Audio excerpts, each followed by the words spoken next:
नमस्कार मित्रांनो, आषाढी एकादशीच्या सर्वांना हार्दिक शुभेच्छा. वर्षातील सर्वात पवित्र आणि पुण्यदायी एकादशी म्हणून ओळखली जाते. या दिवशी लाखो वारकरी विठुरायाच्या दर्शनासाठी पंढरपूरकडे चालत जातात. ज्ञानोबा तुकारामच्या जयघोषाने संपूर्ण महाराष्ट्र भक्तिमय होऊन जातो. पण एक प्रश्न आजही अनेकांना पडतो. आषाढी एकादशीला दिवा नेमका कुठे लावावा? कोणत्या देवासमोर दिवा लावल्याने अधिक शुभ मानले जाते? कोणते दान करावे आणि कोणते दान टाळावे? उपवास करणाऱ्यांनी कोणत्या गोष्टींची काळजी घ्यावी? आजच्या या व्हिडिओमध्ये आपण या सर्व प्रश्नांची सविस्तर उत्तरे जाणून घेणार आहोत. त्यामुळे हा व्हिडिओ शेवटपर्यंत नक्की पहा. चॅनेलवरती नवीन असाल तर सबस्क्राईब करा आणि लाईक करा आणि शेअर करा. आषाढी एकादशीचे महत्त्व. हिंदू धर्मात वर्षभरात 24 एकादशी येतात. त्यामध्ये आषाढी एकादशीचे विशेष असे स्थान आहे. असे मानले जाते की या दिवसापासून भगवान विष्णू योगनिद्रेत जातात. यालाच देवशयनी एकादशी असेही म्हणतात. या दिवशी केलेली भक्ती, जप, दान आणि सेवा अत्यंत पुण्यदायी मानली जाते. दिवा कोठे लावावा?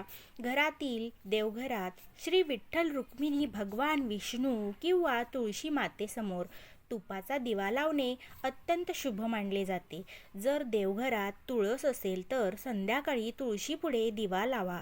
दिवा लावताना मनात श्रद्धा आणि कृतज्ञतेची भावना ठेवा. कोणत्या तेलाचा किंवा तुपाचा दिवा? गाईचा तुपाचा दिवा हा सर्वश्रेष्ठ मानला जातो. तो शक्य नसेल तर तीळ तेलाचा दिवा लावू शकता.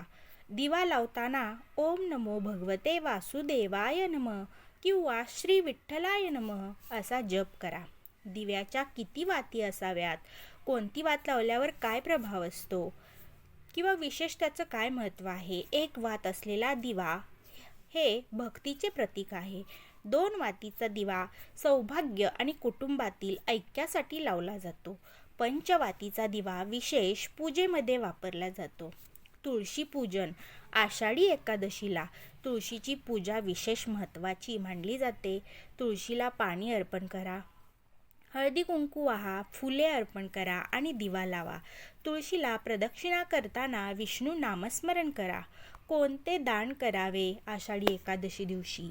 तर या दिवशी आपल्या क्षमतेनुसार अन्नदान, धान्यदान, फळदान, वस्त्रदान, पाण्याचे वाटप, धार्मिक ग्रंथाचे दान किंवा गरजूंना मदत करणे अत्यंत पुण्यकारक मानले जाते.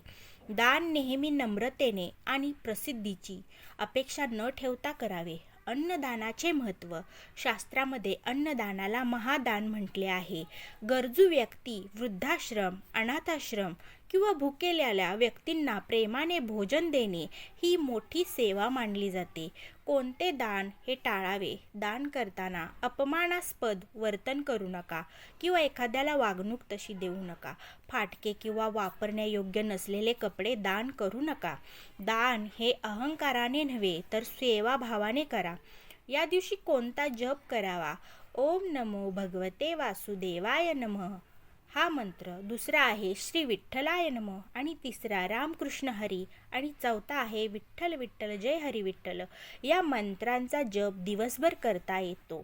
उपवासाचे काही नियम. शक्य असल्यास सात्विक उपवास करा. राग आणि मत्सर, वादविवाद आणि कटू बोलणे टाळा. या दिवशी मन शांत ठेवून भक्ती करा. काय करावे?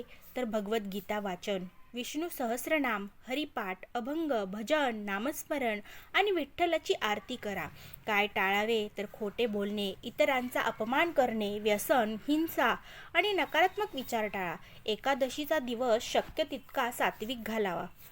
संध्याकाळची पूजा. संध्याकाळी पुन्हा दिवा लावा, विठ्ठलाची आरती करा, संपूर्ण कुटुंबाने मिळून नामस्मरण करा. आध्यात्मिक तुमच्यासाठी माहिती. या दानाची रक्कम मोठी असणे आवश्यक नाही.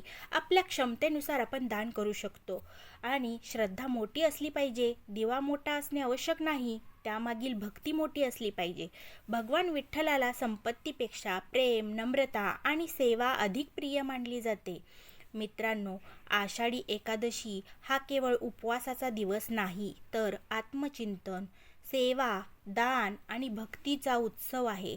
या दिवशी श्रद्धेने दिवा लावा, मनापासून विठ्ठलाचे नाम घ्या आणि आपल्या क्षमतेनुसार एखाद्या गरजू व्यक्तीला मदतीचा हात द्या.